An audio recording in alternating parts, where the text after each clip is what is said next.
Bonjour à toutes et à tous. Merci d'être venus nous rejoindre pour ce quatrième opus sur le cycle de webinaires concernant le New Space, les challenges et opportunités de ce nouveau paradigme dans l'industrie spatiale. Donc aujourd'hui, je serai en compagnie de Mathieu Barthélémy, qui est le directeur du CESUG, du Centre spatial universitaire de Grenoble, et d'Eric Kerstel. Désolé Eric pour la petite faute de frappe, j'ai oublié le R après le E, professeur au laboratoire interdisciplinaire de physique qui nous ponctuera la présentation par une présentation d'une formation qui pourrait vous intéresser grandement. Pour rappel, ce cycle de séminaire s'inscrit dans une dynamique en lien avec le booster CoSpace Centaura, qui est un consortium qui a pour vocation de dynamiser l'écosystème et de le sensibiliser sur justement les challenges, les opportunités du New Space. Le New Space étant un petit peu la révolution de l'industrie spatiale, notamment par le biais des données et contenus géospatiaux, mais pas que. Voilà, c'est prise qu'on a pris dans la dépose du dossier Booster, mais CoSpace. Mais la révolution du space est bien plus large que ça. Donc pour un petit rappel, ce cycle de séminaire a pour vocation, comme je disais, de fédérer l'écosystème et surtout d'apporter une évangélisation, une vulgarisation sur différentes opportunités du spatial à l'heure actuelle et de vous accompagner dans le montage de dossiers d'innovation et trouver des financements pour basculer dans ce. Moi, je reviendrai sur ce sujet plus en détail dans les slides suivantes. C'est une forte actualité aujourd'hui. L'idée, de par la nature du consortium aussi, c'est de favoriser cette cross-fertilisation. Il y avait une bonne presse il y a quelques années. Aujourd'hui, l'esprit reste toujours réel. Les boosters ont plutôt pour vocation de fédérer un regroupement entre trois écosystèmes, celui du numérique, celui du spatial et celui des usages, et notamment à travers nos partenaires que sont Indura pour les infrastructures, SIM pour la mobilité, Geopolis Valley pour l'agritech, Cluster Montagne pour l'aménagement du territoire, notamment en montagne, et pour Cluster Lumière pour toutes les industries de l'éclairage. L'idée étant de favoriser ce croisement entre les acteurs, qu'ils soient académiques ou industriels, et de favoriser des montages de projets. Pour les adeptes du cycle de conférences, donc on a mis en place déjà plusieurs événements. Il y a eu une première introduction qui avait été en lien avec le CNES pour introduire le cycle de conférences et pour nous présenter aussi leur accompagnement au niveau des PME. L'idée étant après, à travers ce cycle de conférences, de poser quelques jalons sur les différentes thématiques qui concernent le New Space tel qu'on peut le voir aujourd'hui. Donc le premier webinaire avait traité de l'exploitation des images satellitaires, notamment à travers les plateformes DIAS, avec une présentation d'Atos. On avait vu aussi l'évolution des planétariums dans leur dimension technologique et d'usage, et comment le monde industriel pouvait s'approprier ce que proposait RSA Cosmos en termes d'intégration logicielle dans leur plateforme de broadcast et de diffusion sur les DOM et planétariums, et comment le planétarium de Vaux-en-Velin utilisait cette possibilité avec son cercle d'acteurs industriels. La fois dernière, on avait vu avec le Squadron System comment un projet de drone pour Mars pouvait aussi déterminer la stratégie d'innovation d'une PME. Et aujourd'hui, on va découvrir un petit peu comment travailler avec les laboratoires de recherche et surtout comprendre ce qu'est un centre spatial universitaire et comment la collaboration peut se faire, et notamment à travers l'illustration de projets déjà menés par le CESUC. Dans l'esprit des futurs événements, nous devrions aborder aussi les questions de servicialisation de l'espace et toute l'importance aujourd'hui de par les projets qui sont menés, de l'évolution, notamment en termes de services que ça implique, et quelles sont les compétences qui s'ouvrent aussi à des acteurs qui ne sont pas forcément issus du spatial. Une présentation aussi, on espère, du plan de relance qui va concerner le domaine spatial, de voir comment le spatial est intégré aussi dans un secteur spécifique, et celui du militaire. Et voilà. Et comme vous le savez aussi, les sujets sont encore libres pour les derniers événements. Si on a bien les trois thèmes que je vous ai abordés, il restera 2 sujets à aborder. Donc, on est non pas en cours d'idées, mais on est surtout ouvert aux propositions pour correspondre et refléter au mieux les besoins et les envies de l'écosystème. Donc, si vous avez des intervenants, si vous voulez vous-même intervenir, vous avez une expertise dans un domaine qui vous paraît pertinent pour rentrer dans ce cycle de webinaire, vous êtes le bienvenu. Je vais terminer très rapidement en vous invitant à venir le 23 février. Donc, on est a priori je dis a priori parce que j'attends la confirmation, mais on est plutôt en bonne voie, sur l'approche de servicialisation de l'économie avec Space Applications et Nucleus VR comme intervenant. Petite page consacrée aux actualités, notamment aux appels à projets. Pour vous rappeler, on avait présenté le projet UFO pour l'innovation dans les Small Flying Objects, donc les Small Flying Objects regroupant tout ce qui est nanosatellite, les apps, donc tous les ballons de haute altitude ou les plateformes de haute altitude, les sondes, etc., et les drones, qui est un appel à projet de type cascade funding qui permet d'un financement pour des projets minimum concernant 2 entreprises, si possible sur les territoires du consortium, donc la Bulgarie, France, Grèce, Roumanie et Royaume-Uni. L'idée, mais ça peut être 2 structures du même pays. L'idée étant de fournir des aides sur des études de faisabilité, des études de marché et sur des démonstrateurs. L'aide peut monter jusqu'à 60 000 €, notamment dans le cas du démonstrateur. Et l'idée, c'est de favoriser le financement donc de ces innovations ou de l'intégration, à la fois au niveau du matériel en lui-même, au niveau de l'intégration de capteurs ou dans le domaine applicatif que ça peut impliquer en termes d'usage.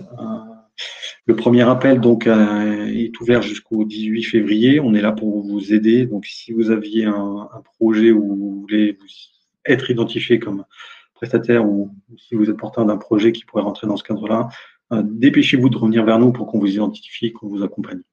Vous pouvez retrouver toutes les informations sur le site ufoproject.eu si vous voulez aller plus loin avant de nous contacter. Autre élément concernant les appels à projets aujourd'hui, pour toutes les startups ou les PME de moins de 2 ans, on est aussi sur l'accompagnement au concours iLab. Donc, je vous ai donné quelques éléments concernant cet appel à projet. L'idée étant de vous accompagner au mieux, étant donné qu'il reste plus que quelques jours. Si vous êtes sur le dépôt d'un dossier, n'hésitez pas à revenir vers nous pour qu'on en fasse la relecture et des recommandations, et le cas échéant, une labellisation aussi sur le projet. Je vous ai mis aussi 2 liens, plusieurs appels qui peuvent correspondre aussi à des choses qui peuvent vous intéresser, moins directement sur le prisme du spatial, mais plus de voir comment justement les données et contenus géospatiaux ou l'innovation dans le spatial peuvent vous aider à répondre à des appels à manifestation d'intérêt ou à des appels à projets pour intégrer le French Tech for the Planet Call, donc pour l'accompagnement du tutoring sur le développement de votre solution. Donc, si c'est en lien avec l'exploitation de données ou contenus géospatiaux, n'hésitez pas aussi à nous solliciter pour vous conseiller, vous accompagner.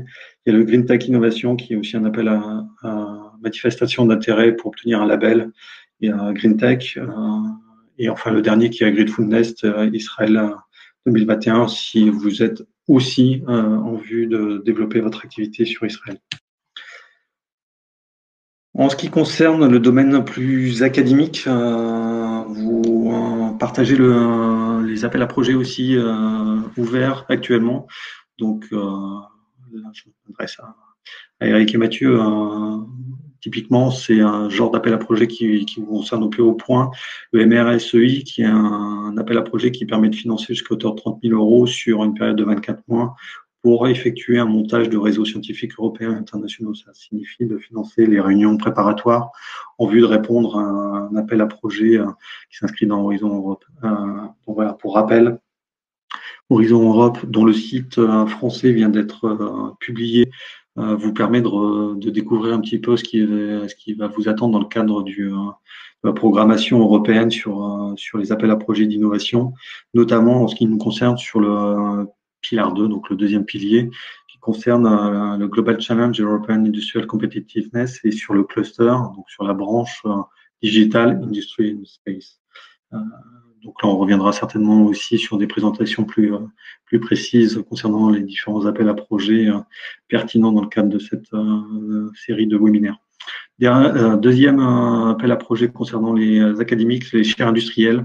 Donc là, l'idée, c'est de mettre à disposition un scientifique, un chercheur qui permet de gérer un programme en lien avec un monde industriel et de travailler sur une collaboration à travers une chaire industrielle. Donc là, typiquement aussi, ne pas hésiter pour tous les académiques à revenir vers nous pour qu'on travaille justement sur les montages de consortium éventuellement ou sur la lecture de dossiers et éventuellement de l'aide de soutien dans ces démarches-là. Autre appel complémentaire aussi en termes de financement, rappelez EasyTech qui vous permet en tant que laboratoire de bénéficier d'une aide indirectement pour les entreprises de 40% voire 50% d'aide pour une prestation que vous pourriez réaliser pour ces entreprises.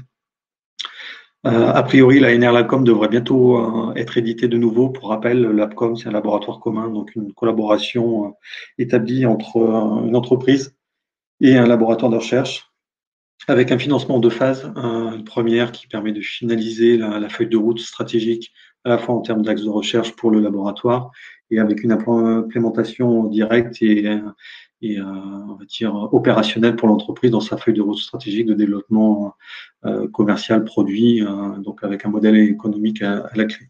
Vous rappelez aussi que les ANR Astrid maturation et ANR rapide sont ouverts, donc c'est deux appels à projets qui sont dans le cadre de l'innovation duale, donc à la fois sur le militaire et à la fois sur le civil, et que dans ce cadre-là, vous vous rappelez aussi, comme l'a été annoncé lors du Minalogic Virtual Show, pardon, la Minalogic et la DGA ont établi une convention, donc on est aussi très bien en lien avec la DGA pour accompagner des projets et identifier des nouvelles technologies ou produits qui pourraient avoir une dimension militaire, mais aussi dans des approches duales. Actualité aussi régionale en termes de financement de l'innovation, le PIA3 a régionalisé le R&D Booster. Je ne vais pas m'éterniser sur cette description de ces deux appels à projets. Vous dire simplement qu'il y a un webinaire qui va être prévu début février sur une présentation beaucoup plus précise faite par mon collègue Hervé, et vous dire aussi que c'est une deadline pour les deux appels à projets pour le 31 mars. Donc là, idem. Ne pas hésiter à revenir vers nous au plus tôt pour qu'on vous accompagne sur ces deux appels à projets, sachant que la labellisation par le pôle de Minalogic est extrêmement recommandée, voire obligatoire. J'en ai fini pour ma présentation. Je vais passer la main à Mathieu Barthélémy, qui est directeur du CISUG et qui va vous présenter le CISUG et puis bien au-delà, de voir comment travailler avec le monde académique. Mathieu, Eric, c'est à vous. Hop, j'ai mis le micro. Est-ce que vous m'entendez? C'est bon, David? Alors, bonjour à tous. Je vais faire passer les slides. Donc, l'idée de ce séminaire, de ce webinaire, c'est de vous donner quelques exemples de ce qu'on a pu monter avec le CESUG et des collaborations qu'on a mis en place avec des industriels pour soit développer des instruments spatiaux, soit développer de l'utilisation des données spatiales. Next. Diapo suivante. Est-ce que je peux changer moi-même les diapos, David? Oui, tu as. Ouais, sur la diapo ou alors sur la petite flèche à côté du nombre des diapos tout en bas. D'accord, super, merci. Alors, le New Space, je ne vais pas revenir beaucoup dessus. Ce sont des nouvelles méthodes de développement, une intervention beaucoup plus forte du secteur privé dans le secteur spatial, avec soit des très grandes entreprises, soit beaucoup de startups de très haute technologie. Et puis aussi une miniaturisation des systèmes spatiaux. Il y a l'exemple là sur la slide du satellite Marco qui est allé vers Mars, qui était un tout petit satellite et qui est le seul CubeSat qui est sorti, on va dire, de l'environnement terrestre, puisqu'il a permis de faire relais radio dans l'environnement martien. Alors, dans le cadre de cette miniaturisation des satellites, on a un standard de satellites qu'on appelle les CubeSat, qui sont des satellites de forme cubique. Typiquement pour des masses inférieures à 50 kg, donc typiquement comprises entre 1 et 50 kg. Ces satellites ont l'avantage d'avoir des facteurs de forme standardisés, et donc de permettre d'insérer des composants qui eux-mêmes sont standardisés. Et pour le coup, ça permet de réduire les temps de développement et les coûts. Ça permet aussi de réduire les coûts de lancement, puisque ces satellites ayant des formes standardisées, on a des lancements communs, en fait, un petit peu comme des bus de satellites, et donc on a la possibilité de lancer pour des coûts qui sont nettement moindres que lorsqu'on a besoin de la fusée en entier. Donc voilà quelques exemples de formes de CubeSat. Alors en fait, il y a une unité de base, ce qu'on appelle le 1U, qui fait 1 litre, 10 cm de côté. Et puis cette unité de base, on peut la multiplier donc à 2U, 3U. Donc 3U, on a un barreau de 30 cm de long et de 10 cm de côté. Et puis des facteurs commencent à être des satellites commencent à être un peu plus gros, mais souvent très intéressants lorsqu'on veut vraiment faire de l'exploitation des données qui viennent ensuite. Il y a 6U, donc 6U, pour vous donner une idée, ça représente une feuille de papier A4 sur 10 cm d'épaisseur, et 12U, et puis même 27U. L'intérêt donc de ces nanosats, c'est que les composants sont standardisés, on a des temps de développement donc qui sont beaucoup plus courts. On peut maintenant développer un satellite en 2 ans, en 18 mois, 2 ans, ce qui permet effectivement d'aller beaucoup plus vite dans le développement des systèmes spatiaux, et donc dans l'obtention des données dans certains cas. On réduit les coûts, on arrive maintenant à lancer des satellites, s'ils sont de petite taille, par exemple un 2U, tout compris main-d'œuvre, matériel et lancement, on peut être autour du 1 million d'euros, ce qui reste une grosse somme, mais ce qui est bien moindre que les gros satellites habituels qui peuvent atteindre plusieurs dizaines, voire centaines de millions d'euros. Le fait que les coûts soient réduits donne un accès facilité au spatial, notamment à des nouveaux acteurs, donc des pays sans historique spatial. Ça, c'est vraiment important. On voit vraiment des acteurs apparaître, des pays africains, l'Afrique du Sud, Djibouti, qui commencent à s'intéresser au spatial, etc. Des universités en propre. Bien sûr, en contrepartie, on a des prises de risque et des fiabilités qui peuvent être des prises de risque qui sont un peu plus grandes que ce qu'on faisait dans le spatial classique. C'est vraiment, par exemple, SpaceX s'est vraiment développé sur cette méthode-là, c'est-à-dire qu'ils ont développé leur fusée et leur satellite avec une prise de risque un peu plus grande, mais ils sont arrivés finalement à avoir un niveau de fiabilité important et des coûts bien moindres que des opérateurs plus historiques. Donc ça, c'est vraiment un aspect particulièrement important. Pour le coup, en multipliant le nombre d'acteurs, bien sûr, il y a plus de concurrence, donc plus d'innovation. Des productions en série, on en voit des séries de satellites apparaître. Sur la photo, là, c'est une société américaine qui s'appelle Planet, qui fait de l'imagerie de la Terre, et donc qui a produit des séries de satellites. Jusqu'à une centaine. Alors ça reste de la petite série, on ne parle pas de séries à plusieurs millions, mais on commence à voir de la série. Il y a des séries, par exemple, dans le projet OneWeb autour de 1 millier de satellites, et puis les projets Starlink ou le projet de Blue Origin d'Internet partout, là, font appel à des séries de plusieurs milliers de satellites. Bien évidemment, ça pose des problèmes.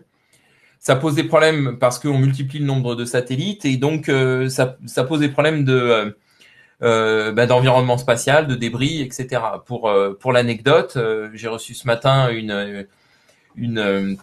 un avertissement de l'armée américaine nous disant que notre satellite Amicalsat, dont je vous parlerai tout à l'heure, avait un risque non négligeable de rentrer en collision avec un débris là en ce moment.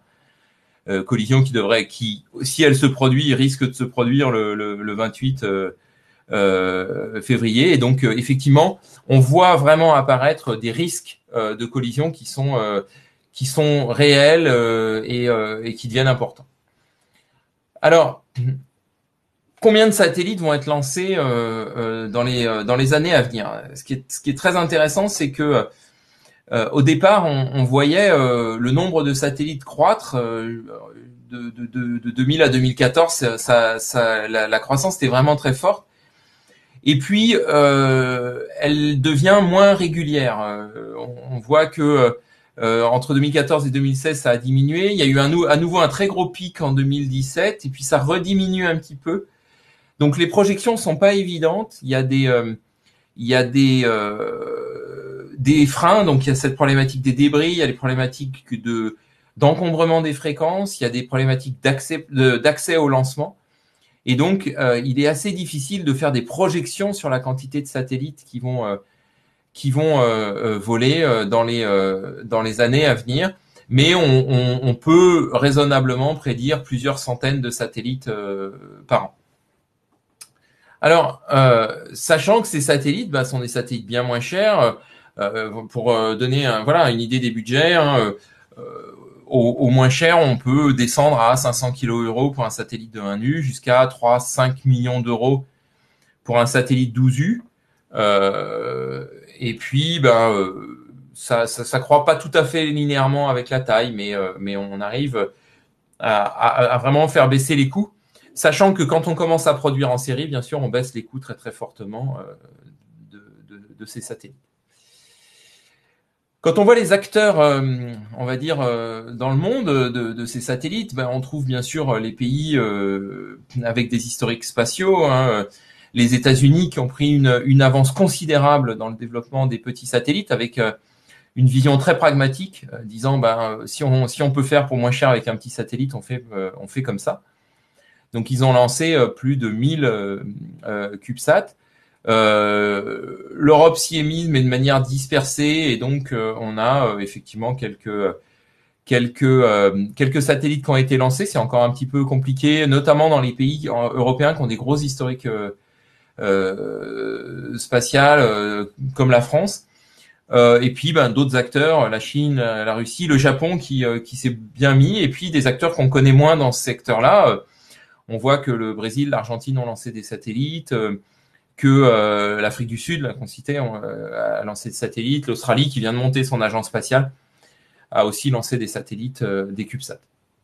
Donc, on commence à voir vraiment une diversification du nombre d'acteurs.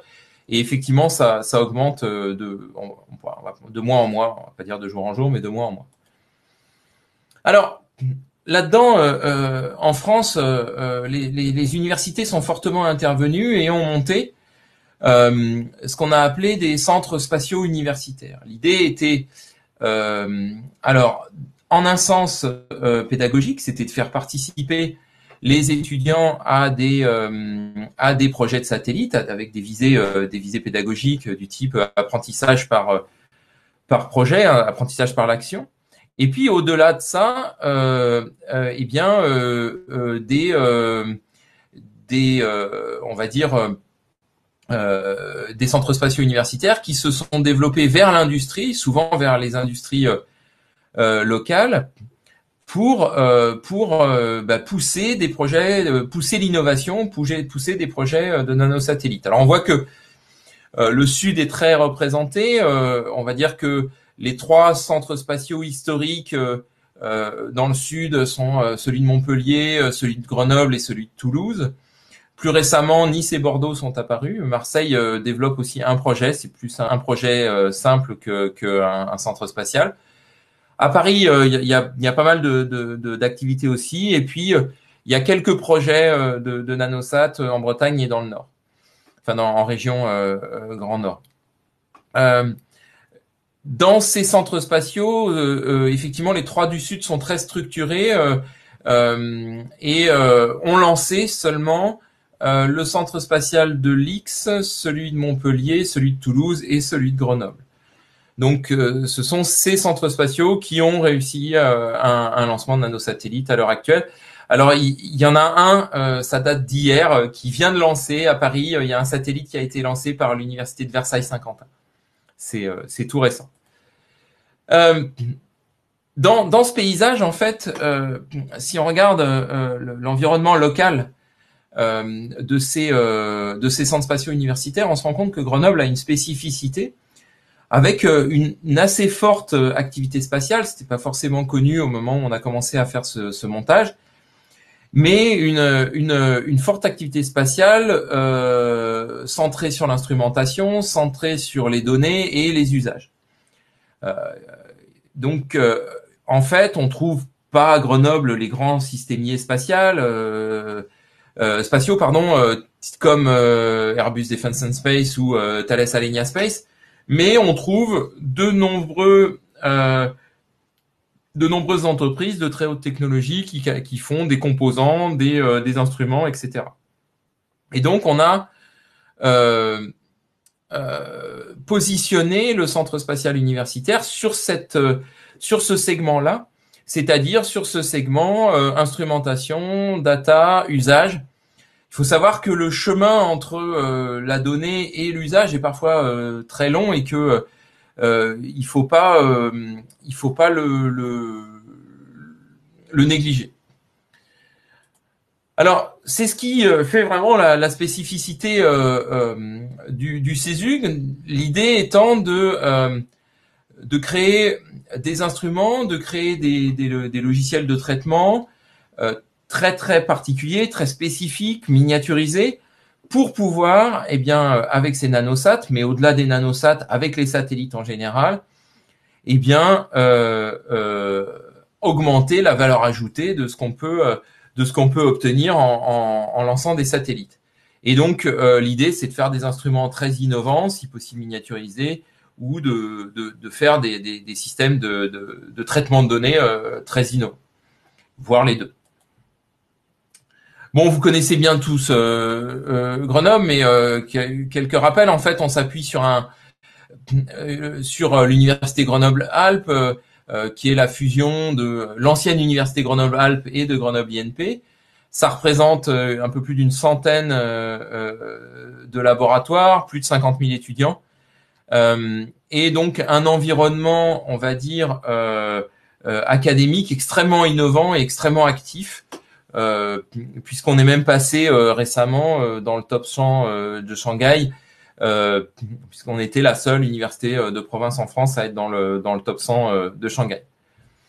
Alors, le CESUG, lui, travaille avec ses laboratoires, il est en lien, il fédère les activités spatiales, notamment New Space, d'environ 17 de ces laboratoires. Ça peut varier en fonction des différentes demandes des laboratoires.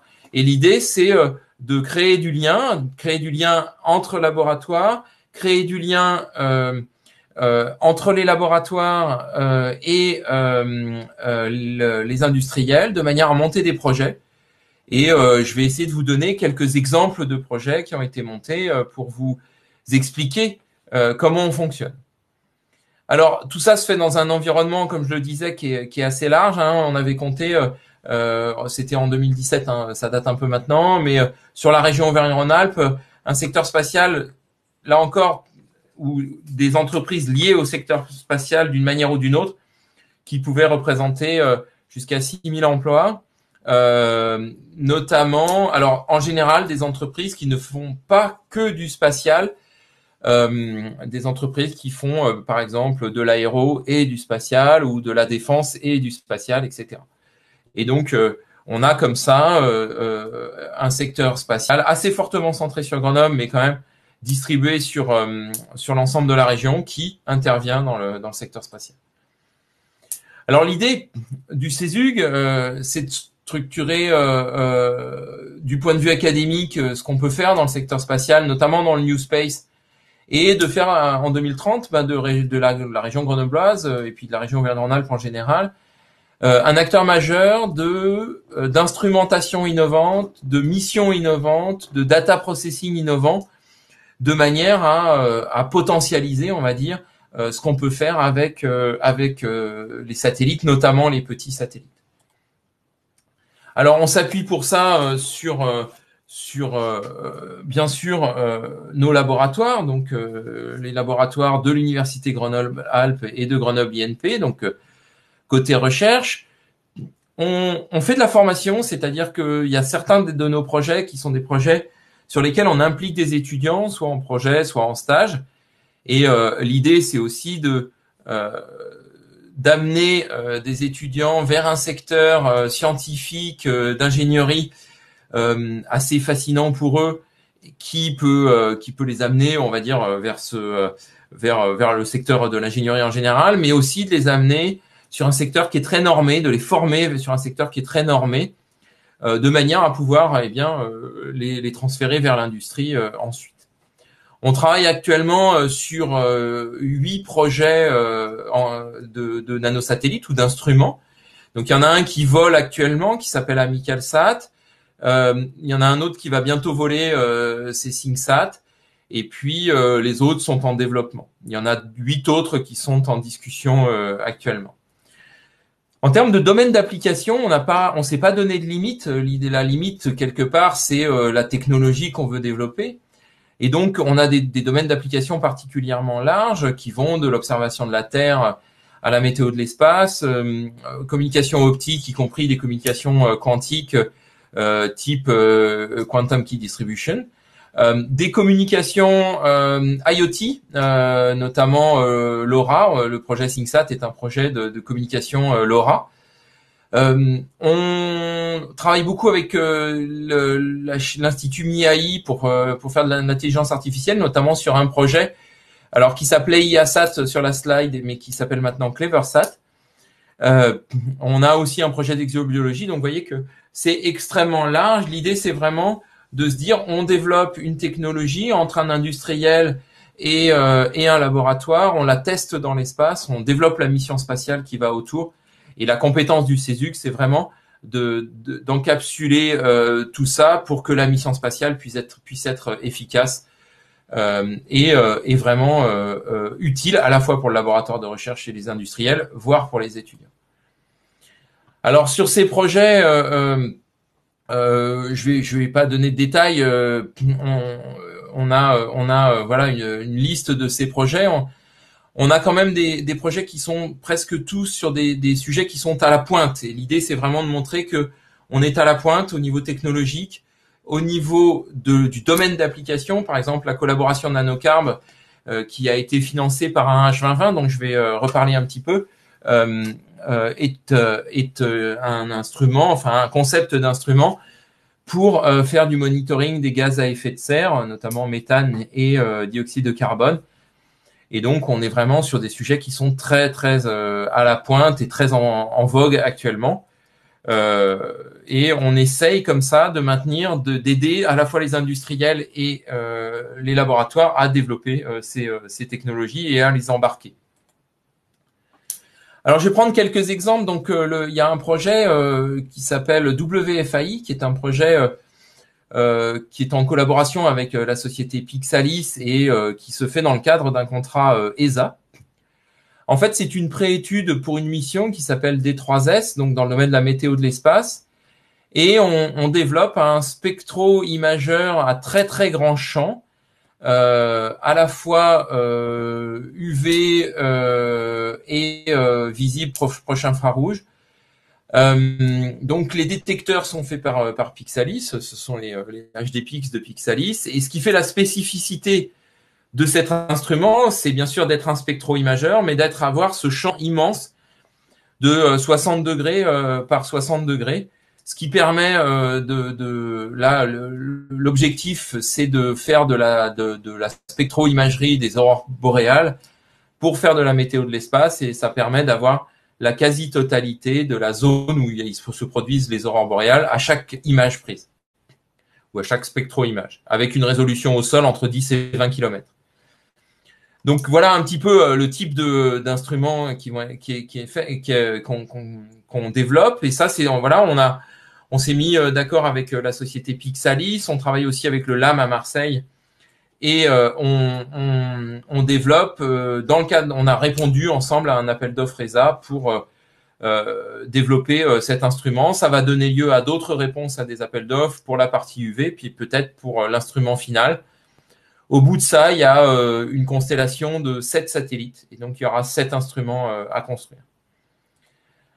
Ensuite, toujours avec Pixalis, on travaille sur un système encore de spectro-imagerie qui s'appelle ImSpoke UV, qui a été financé via un FUI. C'est un projet qui est lié finalement au précédent, l'idée étant de faire un instrument embarquable qui permet dans l'UV de faire de la spectro-imagerie. C'est un instrument très miniaturisé qu'on veut robuste. Alors bien sûr, il sera applicable à l'espace, mais il sera aussi peut-être applicable à d'autres environnements difficiles dans lesquels on peut faire de l'embarqué. Là, on peut penser par exemple à de la prospection ou des choses comme ça. J'ai dit déjà quelques mots sur la collaboration Nanocarb, donc qui a été financée par le H2020 qui s'appelait Scarbo, qui était dirigé par Airbus Defence and Space. Et en fait, au CESUG, on développait la technologie de base dans l'infrarouge pour faire de la mesure des quantités globales de gaz à effet de serre, avec la volonté d'arriver à 1 partie par million en CO2 et 32 parties par milliard en CH4, avec une résolution spatiale de 3 km, ce qui permet quand même de voir les sources importantes de ces gaz à effet de serre. Il y a un démonstrateur de cette technologie qui a volé sur le Falcon du CNRS au mois de novembre, je crois. Et les résultats sont en cours d'analyse, et l'idée c'est de faire une constellation, alors 21 voire plus satellites, de manière à avoir une revisite de l'ensemble du globe tous les jours.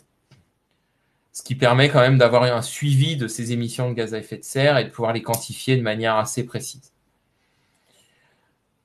Nanobob, alors je pourrais peut-être presque laisser Eric en parler puisqu'il est responsable scientifique de ce projet. C'est un projet de distribution de clés quantiques entre le sol et l'espace dans une configuration de lien montant, c'est-à-dire que les photons sont créés au sol et sont transmis aux satellites. Et c'est un projet qui n'est pas encore financé, sur lequel on cherche encore des financements, mais qui présente un intérêt particulier puisque c'est une configuration dans laquelle on pourrait effectivement transmettre des clés quantiques sur l'ensemble du globe avec un niveau de sûreté qui est particulièrement haut. Et donc, l'idée est de faire un démonstrateur de cette technologie-là pour un prix raisonnable. Pour donner une idée, les Chinois ont fait un satellite similaire, mais dans l'autre sens, c'est-à-dire que les clés étaient produites dans le satellite, et c'est un satellite qui a coûté plus de 200 millions d'euros. Et donc le satellite étant un 12U, on pouvait espérer le faire pour moins de 10, on peut espérer le faire pour moins de 10 millions d'euros.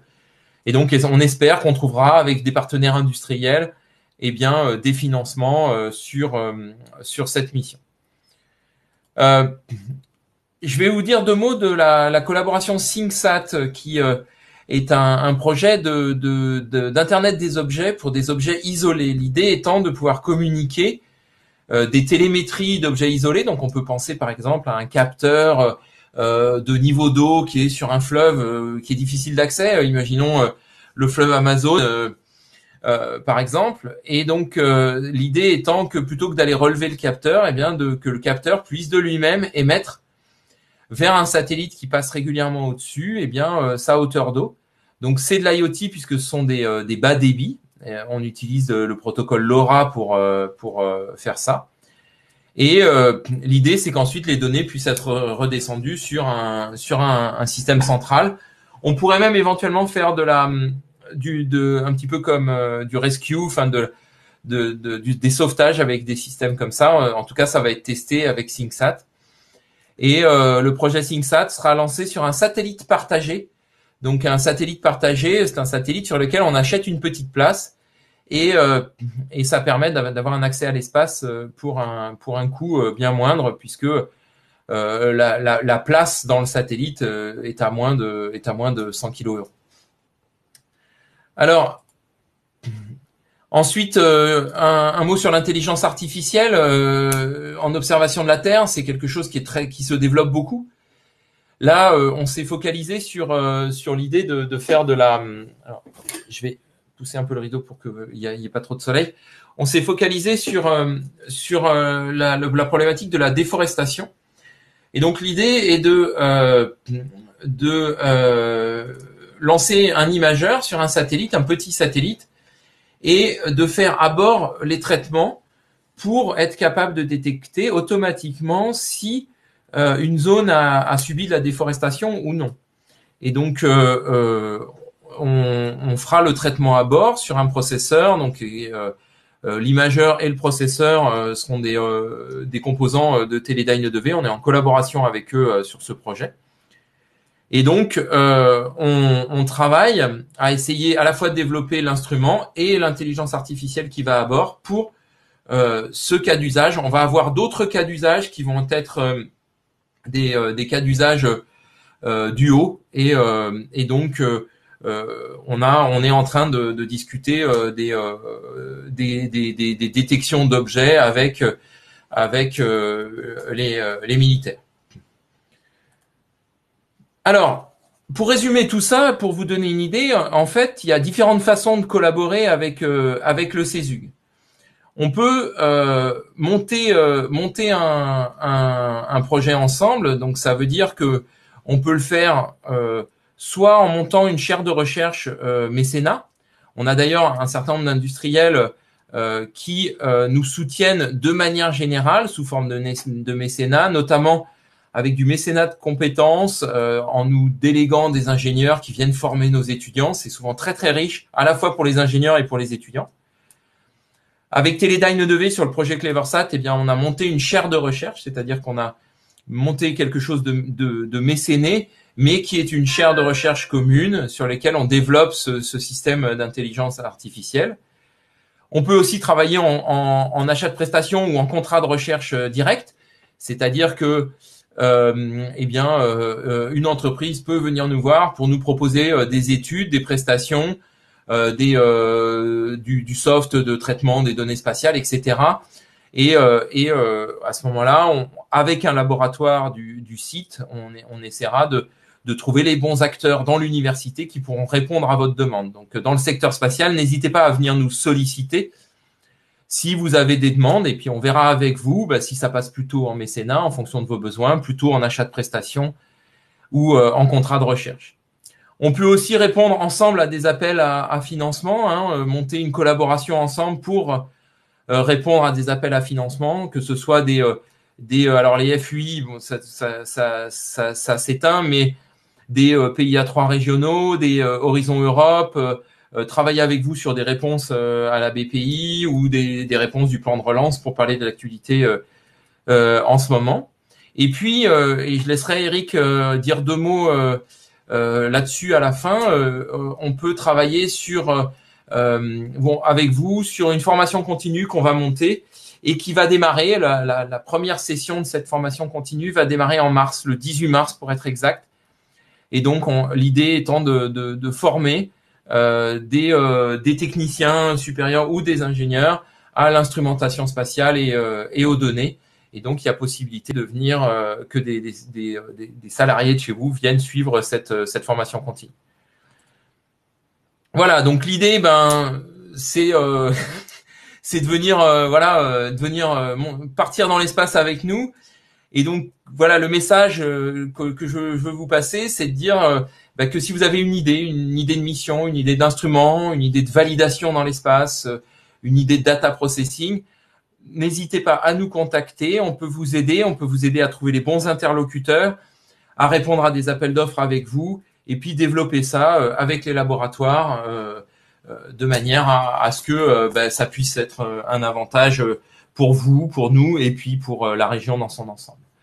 Voilà. Et je vais rapidement passer la parole à Eric qui va vous donner une slide sur cette formation continue qui va démarrer très prochainement. Et puis après, on passera aux questions.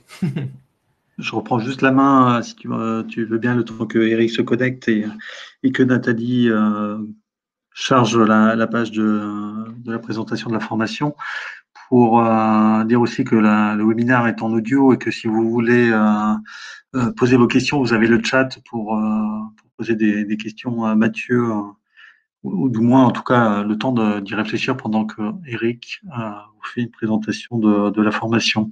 Donc n'hésitez pas à utiliser le chat pour qu'on entame la discussion. Eric, c'est à toi. N'oublie pas de reconnecter ton micro.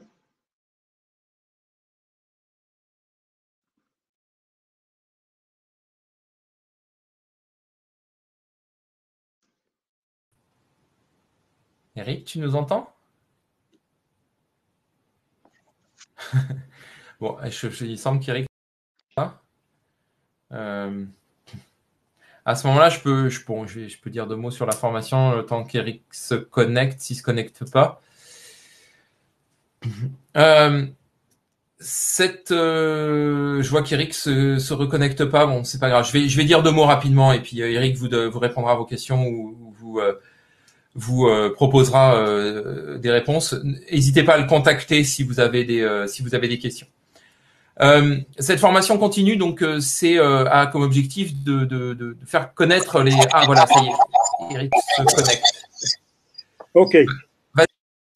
En fait, oui, je peux prendre le relais si tu veux.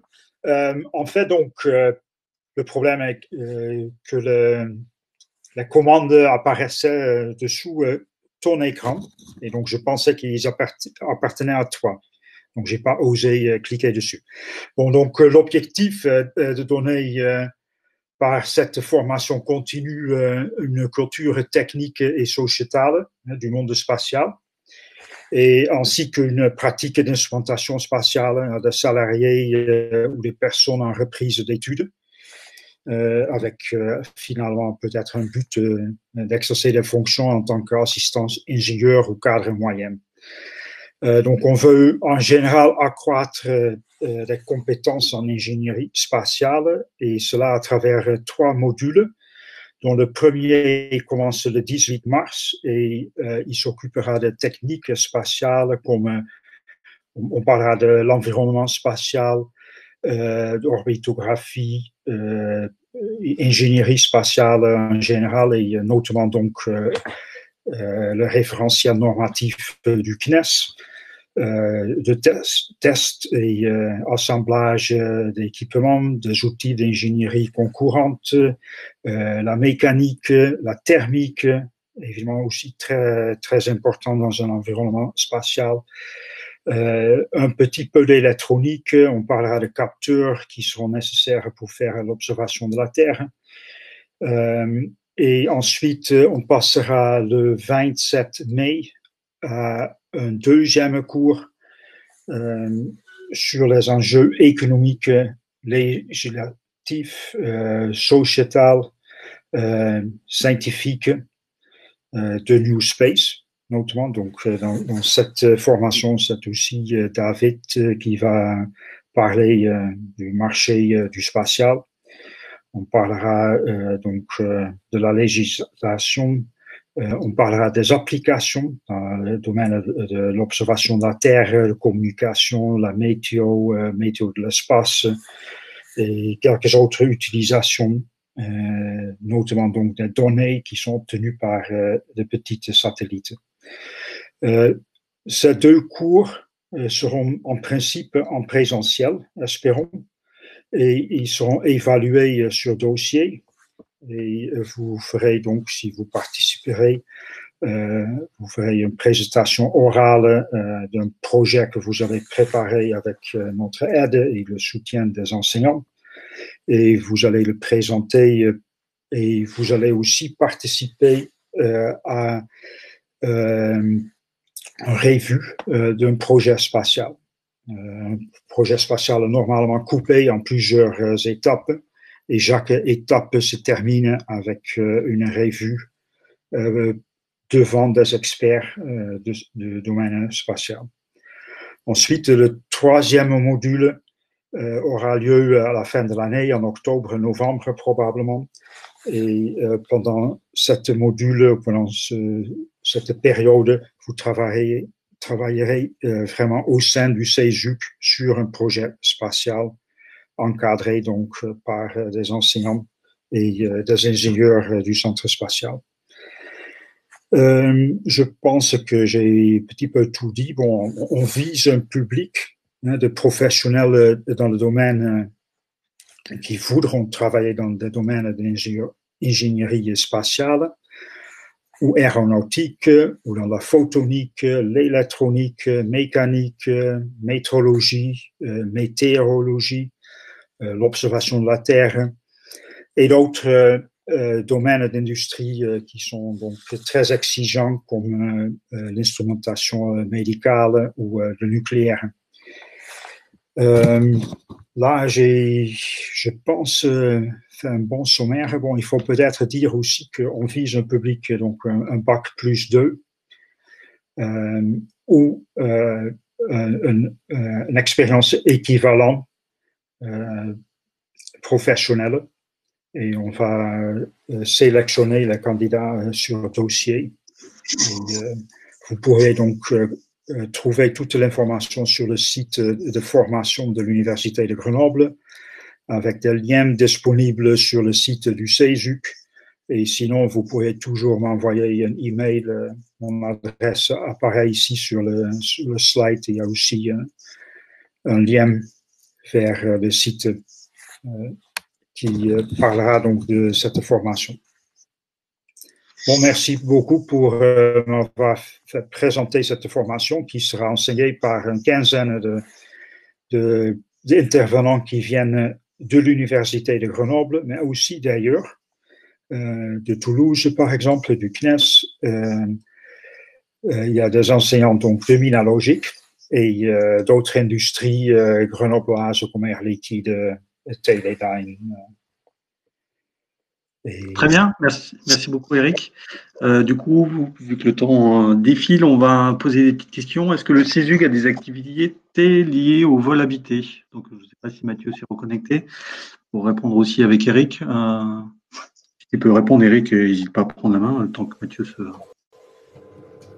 Je vais remettre mon micro. Vas-y, c'est parfait, on t'entend. Voilà. Sur les vols habités, alors a priori on n'en a pas fait pour l'instant beaucoup, on n'a pas beaucoup travaillé sur ces points-là. On travaille avec des industriels actuellement sur les aspects exploration spatiale, donc effectivement ça fait partie des choses des choses qui sont envisagées. Donc quelque part, si vous avez des projets, c'est des choses qu'on peut considérer et on peut monter des projets dans ce domaine-là. Oui, c'est tout à fait possible. Ça n'a pas encore été fait pour l'instant, mais pourquoi pas. C'est ouvert à la proposition. Voilà. La deuxième question concerne les startups souhaitant rentrer en contact avec le CESUG. Vers qui se tourne-t-on? Vers moi. Pour l'instant, voilà, vers moi. Donc, vous n'hésitez pas à m'écrire un mail. Sinon, il y a une adresse générique CESUG Contact que vous pourrez trouver sur le site web du CESUG. Qui vous permettra d'envoyer un mail à l'équipe à l'équipe du CESUG. Et donc voilà, n'hésitez vraiment pas à nous contacter pour discuter. On peut vraiment faire des choses ensemble. Je rajouterai qu'en parallèle de reprendre contact aussi avec Minalogic, parce que je pense qu'il y a des opportunités de financement entre la collaboration avec le CESUG. Évoqué EasyTech tout à l'heure. EasyTech, ça vous permet d'avoir une prestation du CESUG qui soit prise en charge à hauteur de 40 voire 50% en fonction de la localisation où vous êtes. Donc c'est des choses aussi qui peuvent permettre dans l'offre de service que tu présentais tout à l'heure d'aider aussi, vous donner un coup de pouce du côté de l'entreprise. Complètement d'accord. Pouvez-vous nous en dire un peu plus sur les liens avec le nucléaire? Alors, tu y vas, Eric, tu le dis? Oui, je veux bien y aller. Donc, en principe, il n'y a pas de lien direct avec le nucléaire, sauf que le nucléaire a donc une industrie très fortement réglementée, avec de très fortes exigences, et sont des exigences de capacité de travail des ingénieurs qui sont très similaires donc à ceux qui travaillent dans le spatial. Donc, une formation spatiale sera très probablement très apprécié dans l'industrie nucléaire. Et c'est pour ça qu'il a été mentionné.